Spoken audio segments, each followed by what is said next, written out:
वकील बहू जनक पेशे से एक बहुत अच्छी वकील थी, लेकिन कहते हैं ना, बहू कितनी भी बड़ी तोप क्यों ना हो, सास के सामने तो भीगी बिल्ली ही होती है।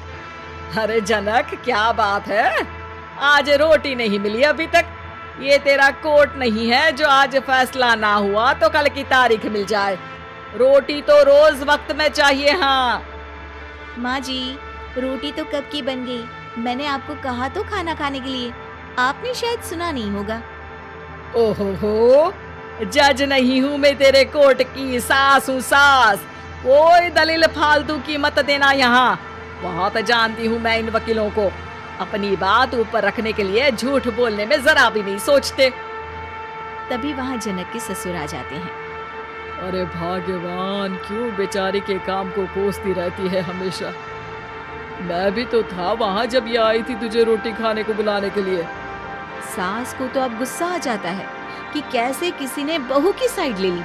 अरे वाह जी वाह, वो तो मैं जानती थी कि कोई ना कोई गवाह तो ये पेश कर ही देगी, पर मैं तो अब सीधा खाना खाकर सोने जाऊंगी। मुझे आदत नहीं है किसी से बहसा बहसी करने की। पता नहीं कैसे ये वकील इतना दिमाग लगाकर खुद तो झूठ बोलते ही है, साथ में झूठे गवाह भी ले आते हैं। जनक को सास के ताने सुनने की अब आदत सी पड़ जाती। एक दिन जनक वकील की ड्रेस पर काला कोट पहनकर कोर्ट के लिए निकल ही रही होती है कि अरे कहाँ चली काला कौवा बनकर। टोक दिया ना, अब कोर्ट तो वकील वाले ड्रेस पहनकर ही जाऊंगी ना। वाह भाई वाह, दामिनी तो मैंने भी देखी है। सन्नी पाजी ने ऐसा ही कोट पहना था और कहा था कि तारीख पर तारीख, तारीख पर तारीख। मतलब कि कोई बात करनी है तो बोलिए, वरना वक्त नहीं है मेरे पास खराब करने के लिए। अरे पता नहीं तुझ में क्या देखा मेरे बेटे ने, सारा दिन वकीलों वाली बहस करती है भोली भाली सास के साथ। अच्छा सुन, जो इतनी बहस मेरे आगे करती है ना, जरा अपने बॉस से कर ले, जो 1 साल भी ना हुए तेरी शादी को और काले कपड़े पहना दिए।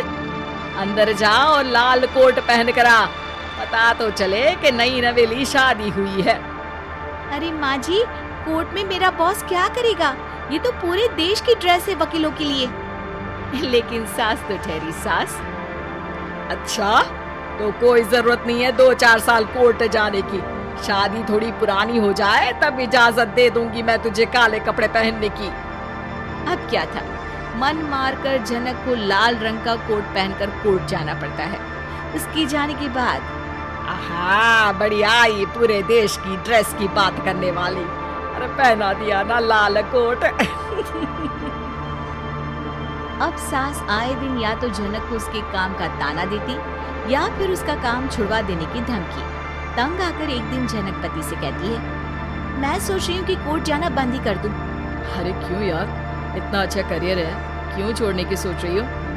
अरे लाल रंग का कोट पहनकर जाना पड़ता है। हर बात पर सास ताना देती है कि वकील तेज होते हैं, सवाल जवाब करते हैं, झूठी दलीलें देते हैं। अरे तो ठीक है ना, वो जो कहती है अपनी समझ से कहती है, लेकिन तुमको तो पता है ना कि सच्चाई क्या है।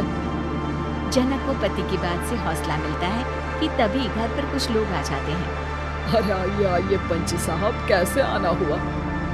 अरे भाई साहब, सुना है कि आपकी बहू वकील है। तभी वहाँ सास आ जाती है। हाँ है तो, लेकिन क्या हुआ, फिर कहीं बहस कराई क्या? अरे हम तो खुद दुखी है उसके व्यवहार से। अरे भाभी जी, आपको तो पूरा मोहल्ला जानता है कि आप कितना बोलती है। फिर हम यहाँ बहू रानी की कोई शिकायत नहीं, बल्कि अपनी परेशानी लेकर आए हैं। ससुर जी खुश हो जाते हैं। हाँ हाँ, मैं भी बहू को बुलाता हूँ। जनक वहाँ आती है, सबको नमस्ते करके बैठ जाती है। बहू रानी, हमारे गांव में बड़ी मुसीबत आ गई है। अब तो पूरे गांव की जिम्मेदारी मानो तुम्हारे कंधों पर है। अरे ना ना, इससे तो घर की जिम्मेदारी पूरी नहीं होती, ये गांव की जिम्मेदारी क्या लेगी? भाभी जी आप चुप हो जाओ, यहाँ पढ़े लिखे लोगों की बात हो रही है। आप जाओ, जरा रसोई से सबके लिए चाय लेकर आओ। मैं कॉफी लूंगी। हाँ हाँ, वकील साहिबा के लिए कॉफी। सास सर पैर सब पटक कर वहाँ से निकल जाती है। बहू, गांव में पानी नहीं आ रहा है, पड़ोसी राज्य ने हमारा पानी रोक रखा है। इसका मामला तो बड़े कोर्ट में चलेगा पंच जी, लेकिन ऐसा क्यों? वो राज्य हम लोगों से पानी के पैसे मांग रहा है। अब आधे गांव में पानी की सप्लाई खत्म हो गई है बहुरानी। अच्छा पंच साहब, बात गांव की है तो मैं जरूर केस लड़ूंगी। यहाँ एक बार फिर सास की एंट्री हो जाती है। अरे वाह जी वाह, ये काम करवा लो, आप हमारी बहू से बहुत अच्छा करती है। मैं हूँ सीधी सादी सास। इस लड़की ने कैसे लड़ लड़ कर मुझे साइड कर रखा है, ये तो अब आपको पता चल ही जाएगा। अरे भाभी जी, आपकी आवाज तो पूरे गांव को सुनाई पड़ती है जब आप बहू रानी को सुंदर वचन सुना रही होती हैं। अरे वकील बहू मिली है, फक्र करो फक्र। हाँ जी हाँ, सारी फकर तो हम लोग ही करें। खैर, अब जो केस लड़ेगी और पानी गांव में आ जाता है तो पंच साहब लिख कर देना होगा कि हैंड पाइप में सबसे पहले मेरी बाल्टी और घड़ा भरेगा। अरे फिर तो हम बहू रानी के नाम पर घर पर ही सप्लाई दे देंगे, लेकिन ये इतना आसान नहीं है। बहू, गांव के पास अभी वकील करने की भी पैसे नहीं है तो। अरे पंच साहब, ये मेरे गांव का मामला है, मैं आपसे एक भी पैसा नहीं लूंगी। सास को बहू की बात पर गुस्सा आ जाता है, लेकिन सबके जाने के बाद झनक मन लगाकर गांव की परेशानियों को दूर करने में लग जाती है। और वो दिन भी आता है कि झनक केस जीत जाती है। अरे आज तो प्लम्बर आकर घर तक पाइप लगा गया है। खुश हो जाओ, मेरे कारण तुम लोगों को घर के अंदर ही पानी मिल जाएगा।